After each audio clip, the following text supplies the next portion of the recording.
I'm Tom Hoppy, and I'm your host of the Most Painful Podcast.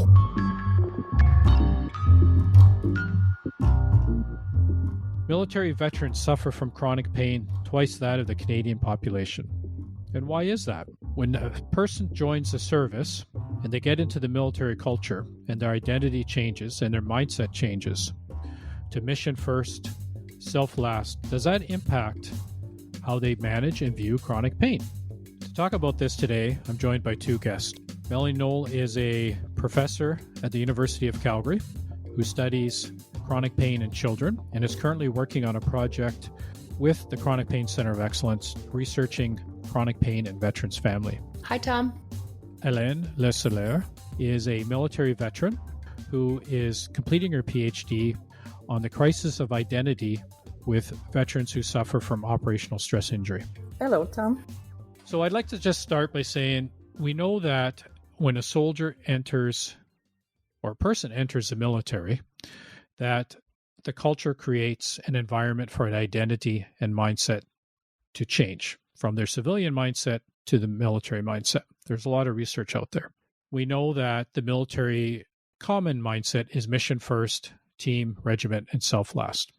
How does that impact a person when they're leaving the service? Hélène, can you maybe give us some insight into that? Well, that's interesting because, it's important to know why the person has joined the service, I think, to see how impactful the identity they're getting from the military becomes something that they are so attached to. So while they're leaving the service, what I've experienced through my study is to see that the family component is so important. We say that the military family becomes sometimes, the first family the person will have, because, often the person will have to leave the family, the biological family, because, to serve, they will have to move from a different region to another one.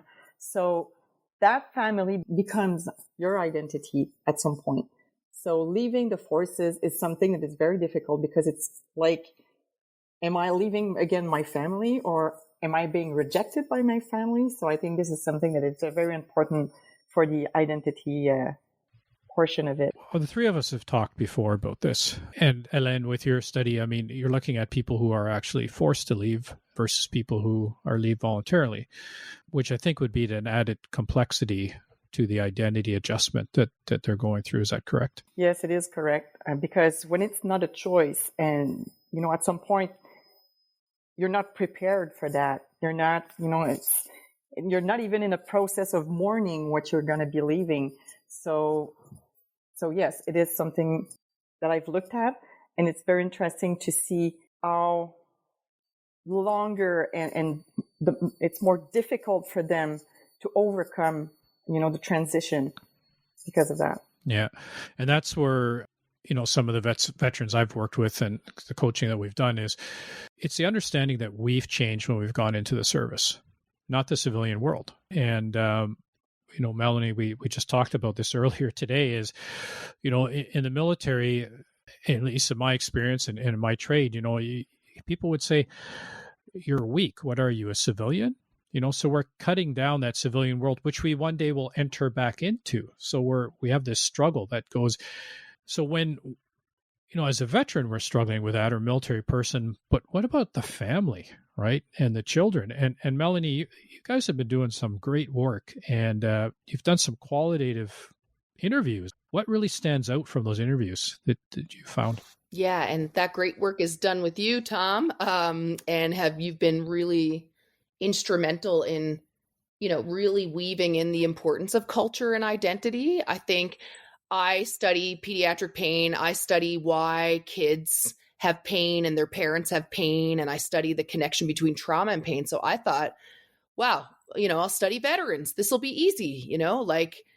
There's lots of PTSD. There's lots of pain. Their kids are at risk. Let's figure it out. And honestly, this has been getting a whole PhD again, almost it's almost anthropological in terms of how unique the culture is, right? And Hélène, your work on identity, this was the big thing that really slapped me in the face, is in working with veterans and talking to these families and really seeing how some of the things that we understand in non-veteran families and kids are almost totally flipped in these families. An example would be, you just talked about, like, what is weakness? What does it mean to complain of pain? What is the risk inherent in admitting that you're injured or you have pain? And, there's this one dad who talked to us, and he described it as being cast from his herd. The social rejection, in a sense. So if this is the culture and you've got a child, what does the child feel like they can express when it comes to their own pain experience and their own injury? And it's not just about pain, right? Like their own sadness, their own grief, their negative emotions, right? So I think the big thing for me, couple of things, is this importance of understanding, before we even talk about pain, military mindset, which is what you're talking about, culture, identity. And when we understand that, we can kind of understand these interactions, mission first. We had this great quote where a child is saying how they were like throwing up in the car and they had to pull over, but dad was like, no, we're returning the car on time, and they were laughing about it. But this sort of like, how does that culture, how do those things that are sort of ingrained within the training sort of manifest in the civilian world, with their kids? But I will say, like, it's not all risk, right? Like, these families are also incredibly resilient. And a lot of the families would talk about the pride that they have of being a military family. And so there's a fine line, right? One thing that really stood out to me, Tom, in non-veteran populations, we talk a lot about how parents can be overprotective of children. So they kind of like feed into their pain, or, let them stop doing chores and stay in the house, and, kind of helicopter-y kind of parenting. And we know that that's not good. Well, what we're seeing in these kids of veterans is a flip where they're almost protecting the parent, right? I'm fascinated. I think there's a lot to learn from these families. I think I also want to say that they are so incredible in terms of being reflective. And, we had this one quote where a dad is saying, I realize how I responded to my kid kind of about their pain wasn't really validating, and I really want to change that. And so there's this real receptiveness to kind of doing the work and really improving those interactions. So it's really inspiring. And that's interesting when we talk about reflective, understanding how we've changed. And Hélène, I think in your research when we spoke, you say that some of the people who join the forces come from homes that may have had problems or issues in that, and they're looking for that new family. If this is impacting children in veterans' families, are we setting them up for some of those same issues that their parents went through? I don't know, Hélène, do you have any thoughts on that? That's a good question, because I didn't necessarily look at the kids and the family surrounding the veterans. But what's interesting is that, in the military, you have to push through pain. You have to push forward. You have to, like we said, mission first. So you have to achieve the mission. You won't leave the mission, if it's not done, or because you're in pain, or because, you feel weak that day. You have to push through. So this is what we teach our kids, as veterans or as military personnel, to push through, continue, you didn't push too hard. You didn't push as hard as you should have, so it's something very interesting. I think the relation to pain and how we then transfer that to our kids. Even if we look at treatment too, as well, how veterans approach pain, chronic pain. I can speak for myself, right? I didn't know what an interdisciplinary pain clinic was, or what it was involved. You go to physio you twist an ankle in the military, you go to physio for a week or two, and then you're back out on the kind of thing. Pacing. And one thing I can say that very interesting in my research, because all my 15 participants as OSI, but almost all of them, 60% of them are living with chronic pain, but they were all minimizing what it was. And it's like, oh, it's normal. I have chronic pain. like it's nothing.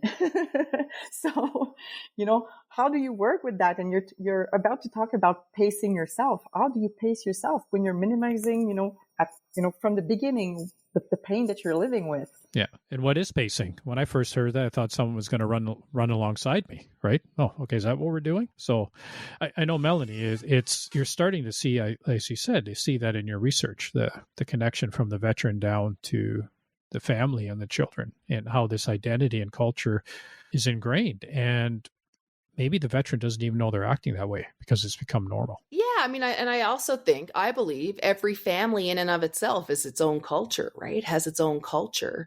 I think what's really unique about the veteran community is like, I can't think of any other group of people that have all undergone the same training. Like it's very unique in that sense, right? And I guess, Hélène, as I was listening to you, there's a balance, right? Because pushing through pain can be good sometimes, right? And pushing too much is not. So like some of the families would say like, oh, I push till I crash. On the other hand, there is a resilience and an attitude of, pushing through, and you could do that is actually very adaptive and helpful.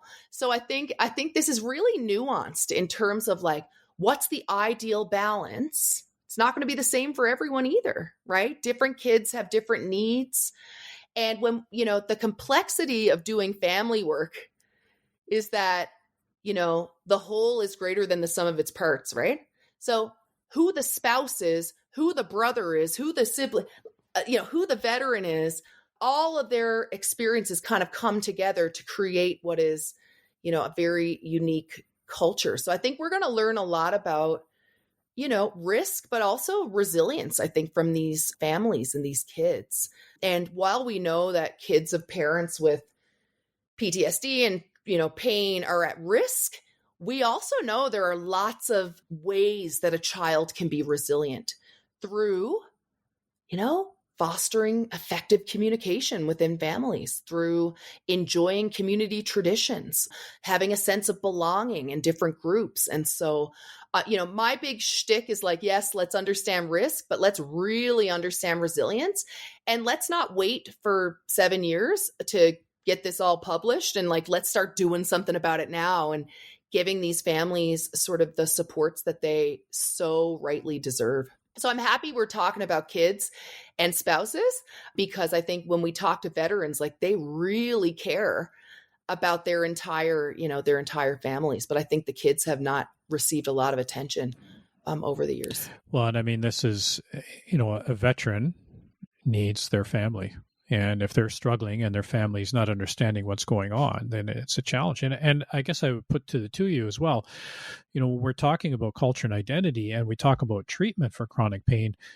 The practitioners probably need to know the difference as well as the researchers. You alluded to that, Melanie, when you talked about, I thought this would just be another study. But you were aware and open to understanding that there's a different culture. So, I mean, what are some takeaways that, if a clinician sitting there thinking, okay, I'm going to have a veteran come into my clinic, what should I think about or do differently that would make, the treatment successful for this patient? Because pain is biopsychosocial. So how do we deal with the psychosocial side? So I'll open it up to Hélène if you want to start. And well, for me, I think there's a need of, understanding the language, the wording professionals are using, because for a veteran, if you're talking about, for example, a posting for a civilian person won't necessarily mean the same thing. Because I was having a discussion with a student not too long ago, and she was saying to me, a posting is only moving somewhere else. I said, no, you don't understand. There's a portion in posting that means that it might not be a choice. It might be imposed. So you need to understand all the language and all the, I would say, the dimension of some words that are so important in the veteran community.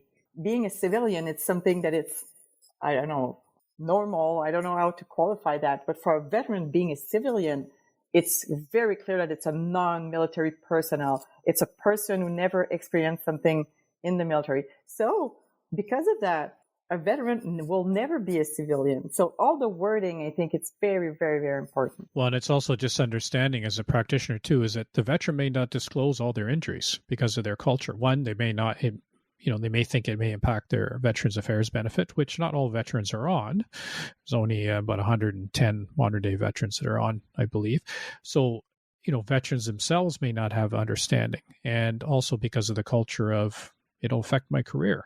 But from your point as a researcher, Melanie, what really kind of stood out from you when you started jumping into this, with the veteran culture and identity? Yeah, I'm still learning, Tom, to be honest, right? Like, and I think this is one area of research where I feel like it's like, I will say unethical to do this work without veterans at the forefront, right? Like, I think because of what you guys are both talking about, the importance of culture and identity, I don't have that lived experience. And so I think it's just like opening my eyes to like what this world is like, but I am an outsider, right? And so, I partner with people with lived experience in all of my research.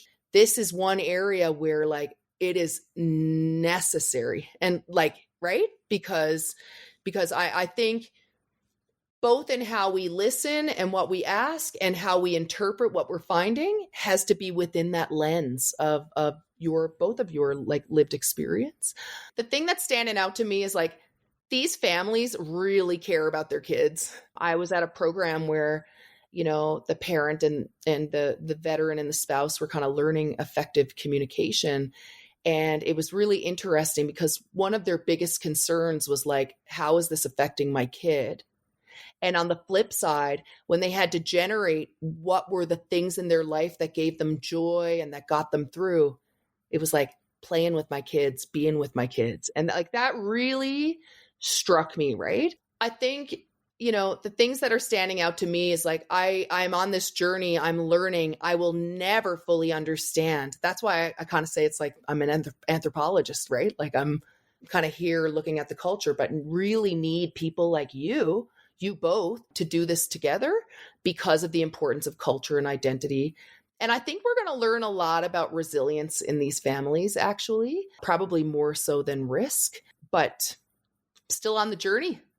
It's probably going to take a long time. That's why I need you guys. Well, and I would say it's also, me learning from other people too, because I think every person one sits down with, we can learn something. But, and Hélène, we know many people who, the day they're ready to get out of the service, many feel that they're ready to do that transition.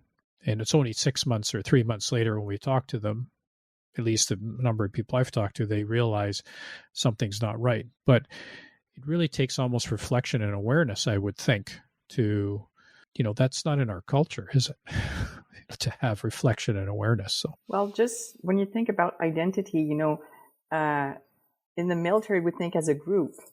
We don't think as an individual. So when you get out and they're asking you to think as a whole, just one person, this is a different new world. So yeah, I guess there's a lot to consider, about transition. And that's really interesting, Hélène and Tom, because like I think about how we have these programs, right? Like they were not developed with veterans in mind. We have a way that we treat pain. Come to the hospital, come to the clinic.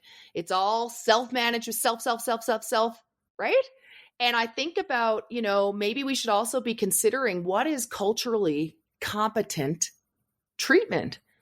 And, not to say that some of the elements aren't effective or wouldn't be, but if culture and identity are so important, I think we need to be careful in assuming that programs and treatments that were not developed with this culture in mind may not be ideal. So I've been thinking about that. And we would say the same. We would say the same if we said, take this white treatment and give it to some kids who are Indigenous, or give it to some trans kids. If we're going to really think about, and we would say that's not appropriate, like it wasn't developed for them. So I think we need to kind of also take a step back and make sure we're not making assumptions. If we're really going to go the culture route, we need to really honor that and question whether some of the things that we're doing or offering are or are not culturally appropriate.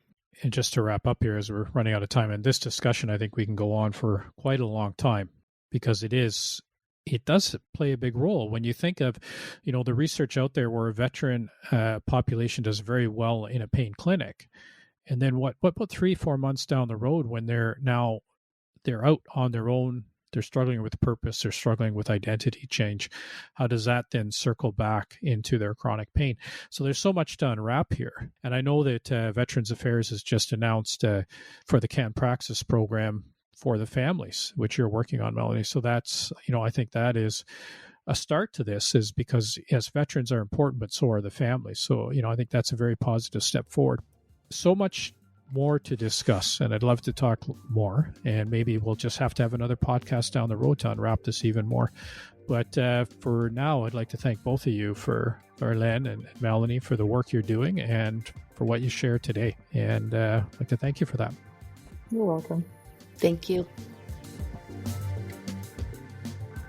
The Most Painful Podcast is produced for the Chronic Pain Center of Excellence by Story Studio Network and Eye Contact Productions.